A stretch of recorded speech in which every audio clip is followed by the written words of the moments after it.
We think mirrors just show us a reflection of ourselves, but they also show us a simple rule about how light behaves, and that is called the law of reflection. Light travels in straight lines, especially in a vacuum, but when it encounters different surfaces or mediums, its path can change. It may bend, scatter, or even bounce.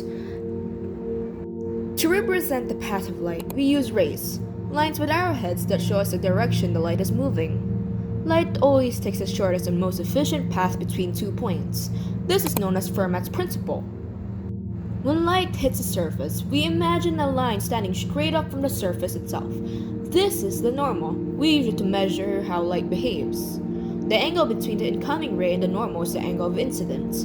The angle between the outgoing ray and the normal is the angle of reflection. The law of reflection is simple and exact. The angle of incidence always equals the angle of reflection. I equals R. This rule explains how light behaves on smooth, shiny surfaces like polished metal or mirror-coated glass. On these surfaces, all rays bounce off in the same direction. This is called specular reflection. The same rule also works in curved mirrors. Each tiny point on the curve acts as its own flat mirror, reflecting light using the exact same law. I equals R. Even rough surfaces follow this law, just differently. Because the surface is uneven, the normal points in many directions, so each ray reflects in its own way.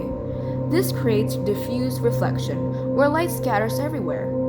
It's what allows us to see everyday, non-shiny objects all around us. In every reflection, three things always lie in the same plane: the incident ray, the reflected ray, and the normal. Light travels in straight lines.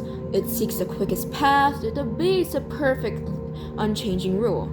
And in every bounce, every beam, and every glimmer, light reveals its quiet truth.